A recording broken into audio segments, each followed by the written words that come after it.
오늘 본문의 말씀을 가지고 우상 숭배를 싫어하시는 하나님이라는 제목으로 함께 말씀 나누도록 하겠습니다. 여러분 한 주간 동안 잘 지내셨습니까? 어렵게 지내신 분들도 계실 것이고 또 행복한 시간을 보내신 분도 계실 텐데요. 저도 여러분들께서 기도해 주신 덕분에 잘 지냈습니다. 오늘부터 추석 연휴가 시작이 되었습니다. 사실 지난 금요일부터 추석 연휴가 시작된 거나 마찬가지고요. 또 귀경길에 이미 오르신 분들도 계실 텐데요. 이번 추석은 어떻게 보내실 예정이십니까? 가족들이 함께 모여서 덕담을 나누고 또 음식을 함께 나누면서 좋은 시간을 보냈던 순간들이 이제는 추억으로 남아 있는 것 같습니다. 혹시 가족 모임이 있으신 분들은 조심해서 다녀오시면 좋을 것 같고요. 올해 역시도 함께 모일 수 없는 가정들은 내년 명절인 구정 연휴에 모두가 함께 모여서 즐거운 시간을 보낼 것을 기대해 보았으면 좋겠습니다. 그때까지 건강을 잘 지키시면 좋을 것 같습니다. 오늘 본문은 지난 시간에 이어서 벨사살 왕이 이 예루살렘 성전의 기명들로 술을 마신 이후에 이 귀족들과 왕후들과 후궁들과 함께 더불어서 이 금과 은과 쇠와 또 나무와 돌과 이런 것들로 만들어진 우상을 섬기고 찬양했다라고 이렇게 오늘 설명하고 있습니다. 이러한 일들을 벌이게 될 때 결국 이 손가락들이 벽에 나와서 글을 막 썼다라고 이렇게 말씀하고 있습니다. 마침 그때 벨사살 왕이 그 벽에서부터 나온 이 손가락들이 글을 쓰는 것을 보고 아주 상당히 놀랐다라고 말씀하죠. 즐거웠던 얼굴빛이 변하여서 번민하게 되었다라고 성경은 말씀합니다. 얼마나 번민했으면 그 모습을 묘사하는데 이 넓적다리 마디가 다 녹는 듯 했고 또 그의 그 무릎과 무릎이 계속 부딪히는 상당히 두려워하는 상태였다라는 것을 묘사하고 있는 것을 보게 됩니다.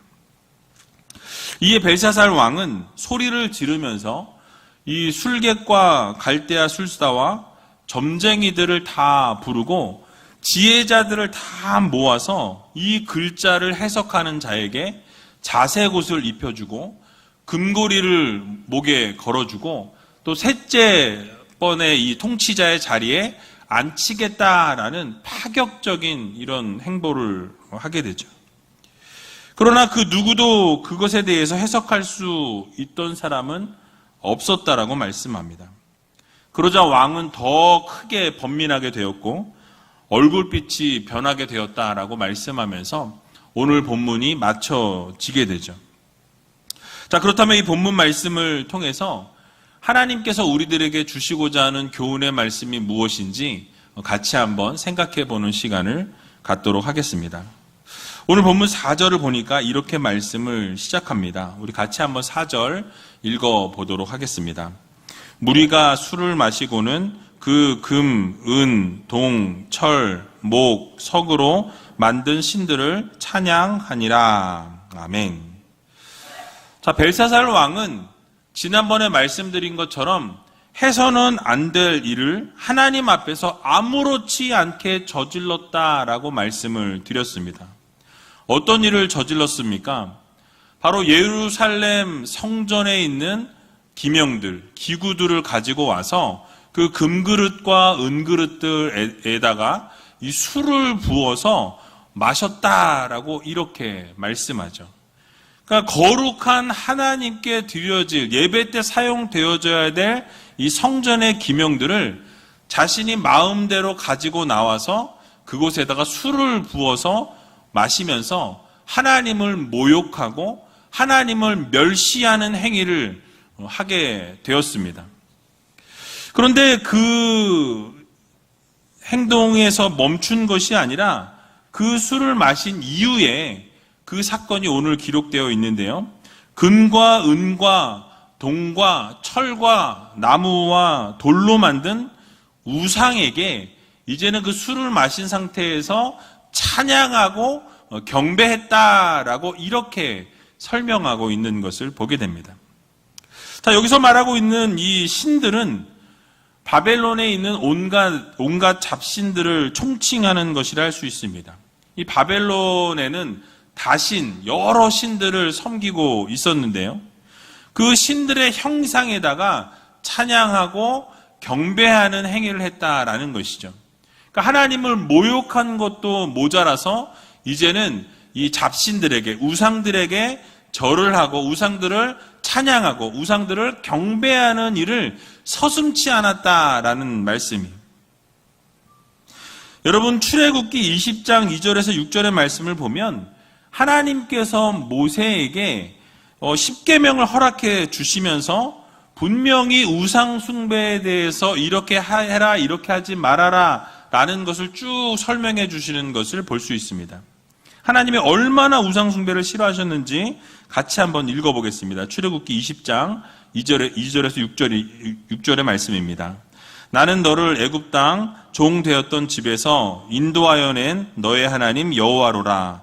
너는 나 외에는 다른 신들을 내게 있게 말지니라. 너를 위하여 새긴 우상을 만들지 말고 또 위로 하늘에 있는 것이나 아래로 땅에 있는 것이나 땅 아래 물속에 있는 것에 아무 형상이든지 만들지 말며 그것들에게 절하지 말며 그것들을 섬기지 말라. 나 여호와 너의 하나님은 질투하는 하나님인즉 나를 미워하는 자의 죄를 갚되 아비로부터 아들에게로 3, 4대까지 이르게 하거니와 나를 사랑하고 내 계명을 지키는 자에게는 1000대까지 은혜를 베푸느니라. 아멘. 여러분, 물론 이 말씀은 이스라엘 백성들에게 하나님께서 10계명을 주시면서 그 10계명 안에 우리들에게, 이스라엘 백성들에게 주셨던 말씀입니다. 그래서 물론 이방 나라의 왕이었던 벨사살 왕은 이렇게 하나님이 말씀하신 것에 대해선 잘 몰랐을 거라고 생각할 수 있습니다. 그러나 하나님께서는 정말 우상 숭배를 아주 싫어하시고 우상 숭배를 아주 미워하신다라는 것을 우리는 보게 되죠. 그래서 이스라엘 백성들에게 뭐라고 말씀하십니까? 다른 신들을 절대로 섬기지 말라. 또 다른 신들을 절대로 그 앞에서 절하지 말라. 하나님께서 분명하게 명령하셨습니다. 청유가 아니에요. 명령하셨어요. 동시에 그 우상들을 새겨서 만들지 말고 그 우상들 앞에서 절하지 말라라고 분명하게 하나님은 명확하게 말씀하시는 것을 보게 됩니다. 거기다가 예까지 들어서 하나님이 하나하나 설명해 주시는 것을 우리는 보게 되죠. 하늘에 있는 것이나 이 땅에 있는 것이나 이 물 속에 있는, 물 아래에 있는 모든 형상을 만들지 말라라고 분명하게 말씀하세요. 그리고 그 형상을 만들어서 그것을 우상으로 만들어서 거기에 절하지 말고 그것들을 또한 섬기지도 말아라 라고 이렇게 명확하게 하나님께서 만드시죠. 어떠한 것도 형상화시켜서 그것들을 손으로 만들어 놓고 거기에 절하지도 말고 그것들을 섬기지도 말아라. 그 모든 것은 다 우상이다 라고 하나님께서 명령하셨습니다. 그렇게 말씀하셨던 그 근거는 하나님께서는 질투하는 하나님이시라고 말씀하죠. 하나님 외에 다른 것을 섬기게 되고 하나님 외에 다른 것을 바라보게 되면 내가 질투하겠다라고 하나님은 분명하게 명확하게 말씀하세요. 그리고 그것은 죄라고 말씀하십니다. 그래서 하나님께서 그 죄는 하나님께서 반드시 갚으시겠다, 심판하시겠다라고 말씀하고 있어요. 갚으시는데 그냥 갚으시는 게 아니라 너희 대뿐만 아니라 너희 아래 3, 4대까지 그 죄를 내가 갚겠다라고 하나님은 분명하게 말씀하시는 것을 보게 되죠. 우리가 우상을 섬기게 되면 우리만 죄를 짓는 게 아니라 우리의 자녀 때까지, 그 자녀의 자녀 때까지 3, 4대까지 하나님께서 반드시 심판하시겠다라는 하나님의 이 메시지가 있다라는 말씀이죠. 저주의 말씀을 하셨어요. 그러나 반대로 하나님을 사랑하고 하나님을 섬기는 자, 하나님의 계명을 따르는 자에게는 천대까지 하나님이 은혜를 베풀어 주시겠다라는 약속의 말씀을 주셨습니다. 여러분들의 자녀들, 그 자녀의 자녀들, 그 자녀의 자녀들 천대까지 이르는 은혜를 받기 원한다면 여러분 그 모든 우상을 제하여 버리고 우상을 버리고 하나님만 섬길 수 있는 믿음의 가정들이 다 되시기 바랍니다. 그러므로 우리는 우상을 만들어서도 안 되고 우상을 섬기는 것은 더더욱 안 된다라는 거예요. 그런데 여러분 요 앞을 지나가다 보면 참 마음이 아파요. 그 앞에 큰 우상 돌로 만들어 놓고 그 우상 앞에 절을 합니다. 합장을 하고요. 고개를 숙이고 비는 모습을 너무 자주 봐요. 그걸 보면서 참 불쌍하다라는 생각이 들어요. 사람이 만들어 놓은 돌을 앞에 절을 하고 부복하고 그리고 거기에 기도하면서 자기의 소원을 들어달라고 비는 그 모습을 보면 참 안타깝기도 하고 마음이 참 아픕니다. 여러분 이유가 무엇입니까? 사람의 손으로 만들어 놓고 그걸 신이라고 섬기고 있다라는 거예요. 여러분 얼마나 우습고 얼마나 불쌍합니까? 성경에 분명하게 이 우상에 대해서 이렇게 말씀하고 있는 것을 보게 되죠. 하박국 2장 18절에서 20절 말씀을 보면 이렇게 말씀합니다. 같이 한번 읽어보겠습니다. 새긴 우상은 그 새겨 만든 자에게 무엇이 유익하겠느냐?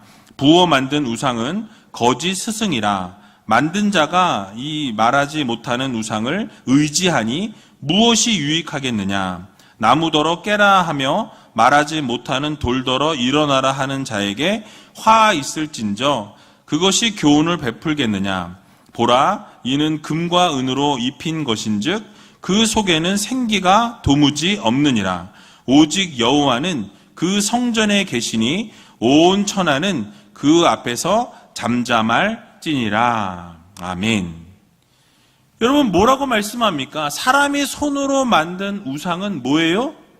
그냥 그 새겨 만든 자에게 유익할 수 없다라는 거짓 스승이라고 말씀하죠. 유익할 수 없다라는 이유는 자기가 나무로 만들어 놓고 자기가 돌로 깎아서 만들어 놓고 거기에다가 빌고 거기에다가 소원을 말할 때 과연 무엇을 할 수 있겠냐라는 거예요. 속에는 생기가 없고 아무것도 할 수 없는 그저 돌이고 나무일 뿐이다라는 것을 말씀하고 있습니다. 또 시편 115편 4절에서 9절 말씀을 보면 동일하게 이렇게 말씀합니다. 같이 한번 읽어보겠습니다. 저희 우상은 은과 금이요 사람의 수공물이라. 입이 있어도 말하지 못하며 눈이 있어도 보지 못하며 귀가 있어도 듣지 못하며 코가 있어도 맞지 못하며 손이 있어도 만지지 못하며 발이 있어도 걷지 못하며 목구멍으로 소리도 못하느니라. 우상을 만드는 자와 그것을 의지하는 자가 다 그와 같으리로다. 이스라엘아 여호와를 의지하라. 그는 너의 도움이시요 너의 방패시로다. 아멘. 여러분 결국 지금 무엇을 말씀합니까? 두 구절을 제가 길게 좀 읽었지만 이 결국 말씀하고 있는 것은 사람의 손으로 만들어진 것은 다 가짜라는 거예요. 여러분들 지금 세상에서 섬기고 있는 모든 것, 사람이 만들어 놓은 것은 다 우상이라고 말씀하고 있어요. 그것들을 섬기는 자에게는 하나님의 화가 미칠 것이라고 분명하게 하나님께서는 말씀하고 밝히고 있는 것을 보게 됩니다. 그 우상들은 볼 때 눈이 있고 코도 있고 입도 있고 귀도 있고 그런데 뭐예요? 보지도 못하고 말하지도 못하고 냄새도 못 맡고 뭐 이렇다라고 말씀하죠. 그러니까 손이 있어도 만지지 못하고 발이 있어도 걷지 못한다라고 말씀하죠. 즉 무슨 말씀하고 있습니까? 그 우상들은 아무것도 할 수 없다라는 거예요. 복을 빌어도 복을 절대로 줄 수 없는 우상일 뿐이라고 말씀하고 있는 것입니다. 그러므로 여호와 하나님을 의지할 것을 말씀하면서 결국 우리 하나님을 따르고 하나님을 섬길 때 하나님께서 복을 주시고 하나님께서 놀라운 은혜를 허락해 주신다라는 것을 우리들에게 말씀해 주고 있는 것이죠. 그러면 우리는 어떻게 해야 하겠습니까? 우리의 인생 가운데 절대로 우상을 섬겨서는 안 된다라는 거예요. 오직 하나님만 의지하고 하나님만 바라고 하나님만 구하고 하나님만 믿을 수 있는 우리 제일교회 모든 성도님들이 다 되시기 바랍니다. 오직 우리의 도움이 되시고 방패가 되시고 산성이 되시고 살아서 역사하시는 하나님을 믿는 하나님의 자녀들이 되어야 한다는 거예요. 여러분, 그래서 살아서 역사하시는 하나님만 섬기면서 우리 하나님께 모든 것을 내어 맡길 때 그 하나님께서 우리에게 복을 주신다라는 것을 여러분들 모두 기억하시기 바랍니다. 그러므로 이번 한 주간 살아갈 때 이 벨사살 왕이 저질렀던 우상을 찬양하는 일이 없도록 여러분 조심하시고, 특별히 추석 명절을 보내시면서 우상 숭배하는 일이 없도록 지혜롭게 이 추석 연휴를 여러분 보내시는 저와 여러분들이 다 되시길 주님의 이름으로 간절히 축원합니다. 자, 이렇게 우상을 찬양할 때 여러분 어떠한 일이 벌어졌다라고 성경은 말씀합니까? 오늘 본문 5절과 6절에 나와 있는데요. 같이 한번 읽어보도록 하겠습니다. 그때 사람의 손가락이 나타나서 왕궁 촛대 맞은편 분벽에 글자를 쓰는데 왕이 그 글자 쓰는 손가락을 본지라. 이에 왕의 즐기던 빛이 변하고 그 생각이 번민하여 넓적다리의 마디가 녹는 듯하고 그 무릎이 서로 부딪힌지라. 아멘. 자, 하나님을 두려워하지 않고 하나님 앞에 드려질 그 성전의 기물을 자기 마음대로 술을 먹는 데 사용했고, 그래서 하나님을 무시하고 멸시했던 벨사살 왕이 이제 어떡합니까? 하나님의 심판의 메시지를 그 즉시로 받게 되는 것을 보게 되죠. 사람의 손가락이 나와서 벽에다가 막 글을 쓰기 시작합니다. 그것을 술을 마시다가 본 거예요. 여러분, 그래서 벨사살 왕이 어땠습니까? 즐기던 이 빛이, 낯빛이 변했다라는 거예요. 얼굴빛이 변하면서 두려움과 공포에 완전히 휩싸여 버렸다라고 말씀하죠. 그래서 어떤 상태가 되었습니까? 얼굴빛은 창백하게 변하게 되었고 그의 몸에 힘이 다 빠지고 이제는 무릎이 서로 계속 이렇게 부딪힐 만큼 후들후들 몸이 떨리는 아주 극도로 두려움의 상태에 빠지게 되었다라는 것을 묘사하고 있습니다. 그래서 오금이 저려서 왕좌에 앉아있기도 힘든 상태가 되었다고 말씀하죠. 이것은 바로 아주 심각하게 공포에 빠져 있는 그런 상태로 보시면 될 것 같습니다. 자, 여러분, 그런데 벨사살 왕이 이렇게 번민하게 된 이유가 무엇인지 우리가 그 이유를 좀 간략하게 살펴보기를 원합니다. 좀 깊이 생각해 보면 먼저는 이 벨사살 왕의 이 잘못된 가치관이 빚어낸 결과였다라고 말씀드릴 수 있습니다. 여러분, 인간은 하나님의 영광을 위해서 우리가 지어졌습니다. 하나님께서 우리를 이 땅 가운데 보내실 때 하나님을 영화롭게 하기 위해서 우리를 이 땅 가운데 보내시고 여러분들을 통해서 하나님이 영광 받으시고 찬양 받으시기 위해서 이 땅 가운데 보내셨다라는 거예요. 목적을 가지고 보내신 거죠. 우리는 하나님의 영광을 위해 지음을 받은 존재입니다. 자, 그러면 우리가 어떠한 삶을 살아야 합니까? 우리의 목적은 하나님을 영화롭게 하고 하나님께 영광 돌리는 삶을 살아가는 것이 우리의 목적대로 살아가는 것입니다. 자, 그런데 타락한 인간들은 어떠합니까? 우리의 이 목적을 잃어버리고 바른 가치관을 상실해버리고 자신이 원하는 대로 자신이 하고 싶은 대로 살아가는 것을 보게 되죠. 그러다 보면 허무한 것을 쫓는 삶을 살게 되고 결국 번민 가운데 빠지게 되고 두려움 가운데 빠지게 될 수밖에 없습니다. 즉 벨사살 왕은 하나님을 영화롭게 하는 삶을 살지 못하다 보니까 하나님을 멸시하는 삶을 살다 보니까 하나님을 찬양하지 못하고 우상을 숭배하게 되고 우상을 찬양하는 삶을 살다 보니까 결국은 번민에 빠지게 되고 두려움에 빠지게 된 것입니다. 또 벨사살 왕이 번민하게 되었던 또 다른 이유는 그는 쾌락과 방탕을 추구하는 삶을 살았기 때문이었어요. 그 삶의 결과로 그는 번민하게 되었다라는 거죠. 그의 삶을 보면 어땠습니까? 아주 쾌락을 좋아했고 방탕한 삶을 살았던 것을 우리는 보게 되죠. 그러니까 역사적으로 인간들은 쾌락과 방탕한 삶을 추구하는 삶을 따르게 되는 것을 보게 되죠. 즉 말초신경을 자극해서 이 쾌락을 누리려고 하고 자신들에게 있는 그 문제를 이 극복하기 위한 방편으로 쾌락을 쫓게 되고 이 방탕을 추구하게 되는 것입니다. 그러나 이 쾌락을 쫓다 보면 번민과 두려움이 사라지는 것이 아니라 잠깐의 즐거움을 줄 수 있으나 결국은 그 쾌락과 방탕을 따르는 삶은 결국 더 번민하게 되고 더 두려움 가운데 빠지게 되는 것을 보게 됩니다. 어쩌면 벨사살 역시 자신에게 닥친 그 위기를 잠시나마 잊어버리고 그 모든 것을 다 이렇게 버렸으면 좋겠다라는 생각에 잔치를 베풀게 되고 1000명이나 되는 귀족들을 불러놓고 쾌락의 잔치를 배설했던 것으로 우리는 추측해 볼 수 있습니다.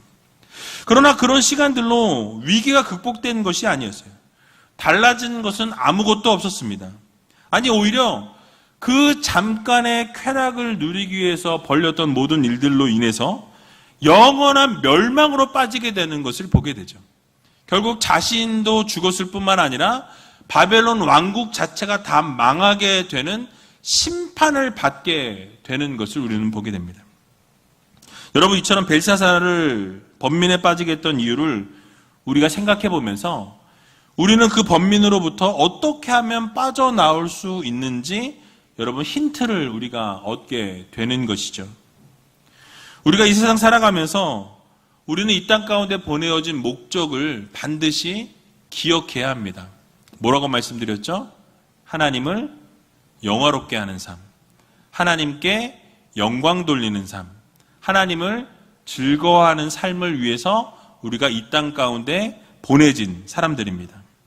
그래서 여러분, 우리는 그러면 이 번민과 두려움으로부터 우리가 이 해답을 얻을 수 있는 것이 지어진 목적대로 살아가는 거예요. 두려움과 번민으로부터 벗어나기 원하신다면 여러분, 우리가 지어진 목적대로 하나님을 영화롭게 하고 하나님이 기뻐하시는 삶을 살아가다 보면 우리 안에 기쁨이 충만하게 되고 즐거움이 넘쳐나게 된다는 것을 여러분들 모두 믿으시기 바랍니다. 그래서 우리는 하나님 중심으로 살아가는 성도들이 되어야 한다라는 말씀이, 하나님의 영광을 위해 살아가는 성도들이 되기 위해서는 육체적인 쾌락을 우리는 내려놓아야 합니다. 이 육체적인 쾌락을 추구하고 따르다 보면 결국 어떻게 됩니까? 하나님과는 멀어진 삶을 살아갈 수밖에 없어요.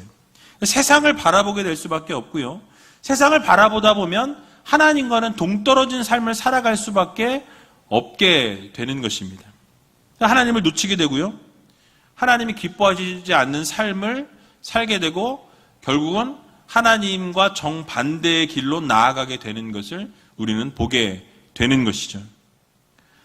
그러므로 사랑하는 우리제일교회 성도 여러분, 이번 한 주간 살아갈 때 하나님의 뜻이 무엇인지 여러분 잘 분별하시고 우리가 이 땅 가운데 보내어진 목적대로 여러분들이 정말 두려움 가운데 살기 원하지 않으신다면, 또 번민 가운데 살아가기 원하지 않으신다면 우리 하나님을 영화롭게 하고 하나님 앞에 영광 돌리고 하나님이 기뻐하시는 삶을 살아갈 수 있는 저와 여러분들이 다 되시길 주님의 이름으로 간절히 축원드립니다. 이제 마지막으로 벨사살이 어떻게 행동을 취했는지 살펴보고 말씀을 마치도록 하겠습니다. 오늘 본문 7절에서 9절에 나와 있는데요. 같이 한번 읽어보도록 하겠습니다. 왕이 크게 소리하여 술객과 갈대아 술사와 점장이를 불러오게 하고 바벨론 박사들에게 일러 가로되 무론 누구든지 이 글자를 읽고 그 해석을 내게 보이면 자주옷을 입히고 금사슬로 그 목에 들이우고 그로 나라의 셋째 치리자를 삼으리라 하니라. 때 왕의 박사가 다 들어왔으나 능히 그 글자를 읽지 못하며 그 해석을 왕께 알게 하지 못하는지라. 그러므로 벨사살 왕이 크게 번민하여 그 낯빛이 변하였고 귀인들도 다 놀라니라. 아멘. 자, 여러분, 벨사살 왕이 이제 그 글자를 쓴 손가락을 보면서 놀란 상태에서 이 술사들과 갈대아 술사들과 술객들과 이 점장이들을 다 불렀다라고 말씀하죠. 그러니까 우리가 생각할 때는 이 단어들을 보면 무당 같은 사람들을 부른 것으로 생각합니다. 그런데 그것이 아니라 그 나라의 모든 학문과 모든 재주와 모든 것을 다 통달한 모든 지혜자들을 다 부른 거예요. 그 나라에서 가장 학식이 뛰어나고 가장 능력이 뛰어나다고 하는 모든 사람들을 불러서 그 사람들에게 이것을 해석해 달라고 이야기한 거예요. 그리고 그 해석을 자신에게 말해주면 자주옷을 입히고 결국 이 가장 높은 자리에 앉히겠다라는 거죠. 그래서 귀족을 만들어 주겠다. 금사슬을 목에 걸어주고 나라의 셋째 치리자로 삼겠다라고 이렇게 파격적인 제안을 하게 됩니다. 그만큼 이렇게 큰 파격적인 제안을 했던 이유는 너무나 이 벨사살 왕이 이 문자에 대해서 궁금했고 또 그것으로 인해서 상당히 번민에 빠지게 되고 두려움 가운데 있었기 때문에 이 모든 것을 좀 알아보고자 하는 그런 마음이 있었던 것으로 보여집니다. 그런데 문제는 그렇게 파격적인 제안을 했음에도 불구하고 그 누구도 글자를 읽지도 못했을 뿐만 아니라 그 문자를 해석할 수 있는 사람이 아무도 없었다라고 성경은 말씀하죠. 여러분, 우리가 다니엘서를 함께 계속해서 살펴보면서 이런 장면은 이제 익숙하지 않으십니까? 느부갓네살 왕이 꿈을 꾸었을 때도 어떠했습니까? 아무도 그것을 해석할 수 없었어요. 그것을 해석할 수 있었던 것은 오직 다니엘 뿐이었습니다. 여러분, 다니엘은 어떻게 그것을 해석했죠? 그 모든 해석은 누구에게? 하나님께 있다라고 이야기하면서 하나님께서 주신 지혜로 그 모든 것을 해석해냈고 그 모든 것을 풀어주는 것을 우리는 보게 되는 것이죠. 마찬가지로 이 해석에 대한 부분 역시 결국 다니엘을 통해서 그 해석을 듣게 되는 것을 보게 됩니다. 결국 우리가 여기서 깨달을 수 있는 교훈의 말씀이 무엇입니까? 모든 해석은 누구에게로부터? 하나님으로부터 온다라는 것을 여러분들 모두 믿으시기 바랍니다. 그래서 우리 하나님께 모든 해답이 있다라는 거예요. 세상의 지혜와 세상의 학문으로 알 수 없는 것도 하나님이 지혜 주시면 가능하다라는 말씀이죠. 그래서 여러분, 우리 하나님 안에서 모든 것이 해결되어진다라는 이 사실을 여러분 모두 믿으시기 바랍니다. 사람이 풀어낼 수 없는 것, 사람이 그 모든 것을 해결할 수 없는 문제도 하나님이 해결하시면 그 문제는 해결되어지는 것입니다. 그래서 여러분, 세상의 지혜 학문을 알 수 없는 것이 우리 하나님 안에서 해결되어진다라는 것을 여러분 마음 깊이 새기시기 바랍니다. 하나님께 해답이 있다라는 거예요. 하나님께 응답이 있습니다. 여러분이 오랫동안 기도하고 오랫동안 하나님 앞에 구했던 모든 기도의 제목들 가운데 응답되어지지 않는 것이 있다면 여러분 더 하나님 앞에 매달리고 더 하나님 앞에 부르짖으셔야 한다라는 거예요. 하나님의 때가 되면 하나님께서 그 모든 것을 풀어내시고 반드시 응답해 주시는 하나님이심을 여러분들 모두 기억하시기 바랍니다. 성경은 언제나 우리들에게 말씀합니다. 우리가 해결할 수 없는 것을 어떻게 하라고 말씀합니까? 하나님께 맡기라 라고 성경은 말씀하죠.